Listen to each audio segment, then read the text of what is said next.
General Bikram Singh spoke of, and this is the image he's talking about, the 200 vehicles that we can see deployed here. And this is just on the Chinese side of the line of actual control, but it's a very intense and very significant build-up. And the question is, why would they build up in the way that they have? General Jaiswal also joins us. General Jaiswal has been Northern Army commander. General Jaiswal, what are you making of the manner in which the Chinese have built up, which can now very clearly be seen in these satellite pictures that we've put out to our viewers in India today? Firstly, what General Bikram has said, I think that is spot on. He has come with an intention to come and occupy the Galwan Valley. He is not going to withdraw over there, so he wants to change the status quo and to status quo, where he's sitting as of now. Now, in this area, the difference is along the finger area, we have a difference of perception. So there is transgression. But in this area, it is clear intrusion. There is a clear intrusion of approximately 5 kilometers. And the aim is that he wants us to deny this strategic road, the DBO road, which is there. So he will come and occupy. He could have occupied it along the Jeevan Nala, along the Rakhi Nala, but I presume that he can sustain better along the Galwan Nala, though that's a very difficult terrain. The approach is very, very difficult. But any point along this, any perpendicular Nala which is coming, which can be supported by him, was ideal for him to occupy. He's chosen Galwan. And this is the typical nibbling and creeping assertiveness technique of the Chinese. They always go and nibble. They always go and nibble. Like Asafallah and Longju also, they did the same thing. Now that we are sitting over here, karlo jo karna hai. What do you do? You know, General Jaiswal, the Indian Prime Minister has declared this afternoon very publicly that there will be a military response to China's aggression. If you were a Northern Army commander at this moment, and in the best manner in which you can explain to our viewers, how would you look at India's response choices? What are the various options before our military commanders? Because one option, of course, is to physically evict them from where they are. That will immediately lead, as we saw, to the prospect of an escalation, which can lead to a shootout or at least fisticuffs. The other is to go occupy elsewhere. The third is an economic kind of response choice where you start stopping their projects, don't allow their companies to come and invest in your companies. How would you assess the response options? Firstly, as at the tactical level over there itself, there are certain dominating heights which we can go and occupy, but we have to look into it that what will be the response of the Chinese to our reaction? Well, if we expand the canvas towards Arunachal, I've been the corps commander there, I know that area too well. Well, he's also got choices over there. So where all are we going to be stopping our QPQ? But there are certain options, like General Bikram has said, I agree with that. But more important is the indirect approach, wherein we have to maneuver with countries like US, with Russia, with the Quad that has been there, and economic pressure which is going to come on China. And I think there is a philosophy of the Chinese that if you do not stand up to the Chinese, well, he'll keep subduing you. So you have to stand up. So all these actions, though in my vision, this is not the right time to go in for any kind of a conflict, limited or otherwise, because situation is such. And I've been quoting this particular thing from one of these Machiavellian or Sun Tzu theories, that always evaluate the strength of the enemy army as also economics. And then you pitch your own this thing. If you are at a disadvantage, do not go in for war. Adopt some other technique. So we can calibrate our response tactically over there by occupying certain features. And at the strategic level, I think we have to make sure that China feels the pain, the cost benefit of the action on us. Well, they feel the pain. The Meerut Road, I believe, that is being cancelled. That's just one part. Incidentally, the total trade export of China is 28%. and out of which it's only 3% with India. But the world is becoming more conscious about China's evil designs. So Europe also, like Germany, etc., they are not interested in Chinese. The only place which they are interested in Southeast Asia now, where all the factories which are moving out, now those are coming to Vietnam and to Bangladesh. We should grab them. We should grab them, but we should make a strong narrative, interdependent narrative in the South China Sea, which will hurt Chinese a lot. So the indirect approach is the approach I personally suggest.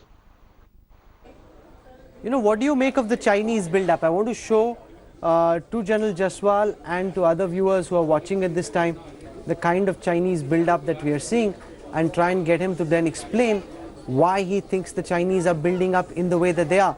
So if you see, General Bikram Singh was referring to this build-up as a peacetime training operation style build-up. Why do you think he was saying that? And they're building up just short of the line of actual control, and the build-up is pretty intense, as can be seen from our satellite pictures. Why do you think the Chinese have done what they have? Well, unfortunately, I can't see the picture, but I can imagine that area. I saw it on the TV a while ago. Well, it's an activity of a backup. They came with the aim. I've been saying this for the last couple of days. Earlier, the face-off used to take place, then the build-up. This time, they have build-up. They had a build-up, and thereafter, they were the face-off. The intention is very clear that wherever the face-off is, if required, we have troops available which can go and support, or in pursuit of its aim of occupying territory, they are available. If there is a local conflict, then even though we have done mirror deployment, well, it depends who's going to attack whom. The ratios over here, you require 1:15 ratio of attacking. Neither does he have, neither do we have that kind of ratio. So he will go in for a defensive action, go in for occupation of the Galwan Heights, and say, well, you do what you feel like. Now is a big question mark for us. What do we do? Do we go in for a war? Can we retain the escalatory dominance? So there is a big question. I think the government has to decide that. Militarily, well, we have to build up, if in case you work out a ratio 1:15, there are 2 brigades over there, 30 brigades, 10 divisions. To build up that much force, well, this is a big exercise, But small actions which are there, QPQ, etc., very much possible. But this build-up over there is to support the intrusion. I call it intrusion because it is beyond the accepted line of LAC. They have come inside our territory. To support this intrusion, this backup development is there. Okay, and what about the possibility of another confrontation, given the fact that already tempers are running high, and there's a commanding officer of the Bihar Regiment who went down in action yesterday? Those from that Bihar Regiment, from that brigade in that area, and even otherwise, they'd be furious, and therefore for senior military commanders, the fear that amongst the junior officers, amongst the soldiers, tempers could run high, and the next face-off could very quickly turn brutally violent. Well, it can, and as a matter of fact, I have my personal opinion. If the commanding officer of a battalion is killed at the hands of the enemy, well, retaliation ought to take place locally there itself. I would have supported if anyone had fired. We limit that thing over there itself. We cannot have our commanding officer and 20 of our men being beaten to deaths mercilessly over there in self-defense after they have intruded. To block them, if we had fired, we had all the justification. The Chinese do not have any justification. But yes, we have to control that very point. It should not spread all along. I don't think, because as of now, as the way the picture is building up, well, I think he wants to retain finger 4 and he wants to dominate the Galwan Heights. Now, if he does that, well, and then he withdraws from Hot Spring, Gogra, etc., then he says, okay, certain concessions I have taken, certain I have given you, well, that's okay. He will not respond. We can keep saying anything. He will continue to sit. And military prudence says, once you're in a position of strength and advantage, never lose it. He's going to apply that principle. He is, as of now, in a position of strength, what he's occupied. What did you make of the Prime Minister's message? Because it's very clear that the Prime Minister has declared publicly our intent, our desire, our will to ensure that India's territorial sovereignty, integrity is respected, and that the Chinese will be responded to aggressively.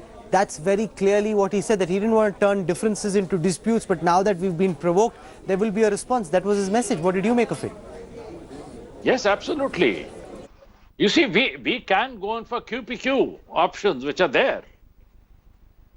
And to any military action, can you just explain what that means to our viewers? General Jaiswal, just try and explain to our viewers what that means. QPQ is quid pro quo. He's come and occupied certain areas. There are certain dominating heights, I don't want to name them, which if we occupy, well, it makes his position, the other side, untenable in terms of the advantage that we have got, the way he's got in Galwan. So there are a couple of areas which I don't want to, this is not right for me to speak about it. So there is an option. We can go ahead. Now, the only catch in this is what happens thereafter towards, Barahoti area, towards Himachal, towards Arunachal. What exactly? There are so many areas where he can also come and occupy. Will this game continue? Will this game continue, or we will be able to resolve it diplomatically or in an indirect manner through an economic pressure? This is what my caution is. What the Prime Minister said, very much doable, and we shall do it. There's no doubt. Prime Minister desires, so be it, it will be done. Okay, so I'm going to slip into a very quick break.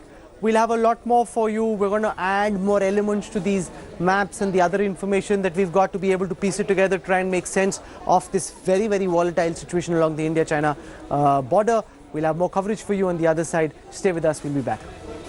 Hello everyone, this is Rahul Kanwal here. Hope you enjoyed this video. For the latest news and analysis, like and subscribe the India Today YouTube channel, and don't forget to press the bell icon to stay updated.